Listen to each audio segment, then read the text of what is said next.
السلام عليكم ورحمة الله وبركاته. ازيكم يا حبايبي؟ عاملين ايه؟ يا رب تكونوا بخير. النهاردة بقى انا جبت 6 فرخات. الفرخة كده 2 كيلو، وجبتهم دبحتهم وصمتهم في قلب المية السخنة، بس ما تكونش سخنة جامد علشان المية ما تسلخش الفرخة بتاعتنا. بحطها في المية تكون سخنة، وبعدين بحطها تحت الحنفية علشان تسقعها شوية، علشان المية السخنة ما تسلخش من الفرخة يا حبايب قلبي. وبعدين انا بمسك الريش، بمسح الفرخة كده بصبعي الكبير عشان بيبقى فيه جلد صفرة تحت الريش. انا بنضفها كده كويس يا حبايب قلبي وبمسحها مرة كده. انا عملت دي قدامكم كده الحتة دي، وهكمل بقى بقية ال6 فرخات انا وماما، وهرجع لكم تاني وانا حطهم في قلب المية. اوريكم انا بعد ما بنضفها بجيب كده حلة فيها مية وبحطها فيها علشان اللون بتاعها يبيض شوية.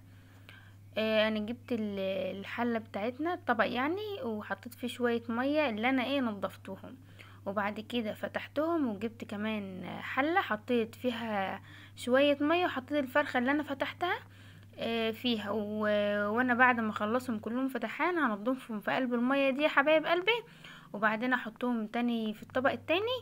وهجيب بقى شوية مية كده حلوين. انا غسلتهم الاول نضفتهم في المية التانية، جبت شوية مية هنا، وهجيب بقى ليمونتين كده، وهجيب شوية دقيق انقعهم كده قيمة 5 دقايق 10 دقايق، وهرجع ان انا اشتغلهم تاني علشان نقطعهم، عشان احنا بقى داخلين على رمضان. كل عام وانتم بخير.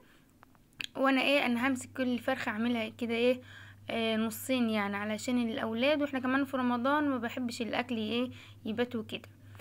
حبايب قلبي اللي مشتركش في قناة يوميات ام ايمان ممكن يشترك ويفعل الجرس عشان يوصلكوا كل جديد فضلا ليس امرا.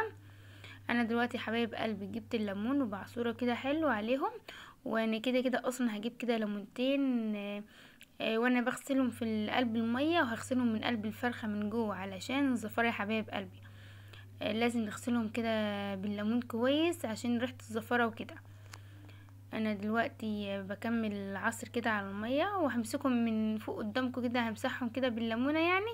بس وانا كنت فاصل الفيديو كنت مسكت الليمونة كده من في قلب كل فرخة كده، وامسك واعصرها فيها كويس من جوه وادعكها كده حلو من جوه، واشيل اي حاجة فيها من جوه كده يا حبايب قلبي. انا دلوقتي هحط شوية دقيق كده، وهمسك الدقيق بتاعي امسك برضو في قلب المية. لازم يكون المية بتاعتنا كلها يكون فيها دقيق، ونغسلها كويس في الفراخ عشان احنا قلنا ريحة الزفار. انا شوفوا يا حبايب قلبي، انا قلت اما اعمل كده الليمون قدامكم كده شوية تمام كده. لازم اي حاجة في الليمونة نعصرها حلو، ونسيب الليمون فيها وهي منقوعة عشان ريحة الليمون بيديها ريحة حلوة وكده. اهم حاجة الفراخ ديت عاوزة يكون ليمون كتير، شوية دي وانتي نقعاهم عشان الزفارة بتبقى عالية اوي في الفراخ. بعد ما بنضفهم كده تحس ان هم ريحتهم زفرين، لازم نحط عليهم ليمون كتير، يعني ليمونتين مش هيكفوا، بس انا جبت تاني ومسحتهم من جوه بقلب الليمونة وكده. انا جبت الدقيق ومسحت الفراخ كلها بالدقيق يعني من فوق وكده، بضيع الدقيق في قلب المية. وانا دلوقتي هسيبهم شويه وبعدين هطلعهم كده على صينيه علشان اقطعهم، يعني انا اعمل نص فرخه يعني في اليوم اصلا والاولاد وكده. كده تمام كده يا حبيب قلبي. شوفوا انا الليمونه برضو مش راضيه انا اسيبها لازم اطلع اللي فيها كله من اللي فيها كله يعني. انا اسيبهم كده قيمه 10 دقايق يا حبايبي، وهروح كده نشيلهم كده نحطهم في على الصينية علشان نقطعهم كده قطع يعني نصين وكده. انا شلتهم وفضيت المية بتاعتي، وبمسك كده الفرخة بقطعها كده نصين. انا الفرخة ما شاء الله انا جايباها 2 كيلو ونص. بتعمل بتبقى كبيرة معايا وكده. انا قلت انا هاخد نص الفرخة اطبخها يعني للفطار وكده، وبرضه هيكون في كفتة، وهيكون في برضه هعمل برضو فرختين كده بانيه، وانا عندي كمان وهيكون برضو فيه لحمة وكده حبايب قلبي، مش هيكون برضو على قد الفراخ.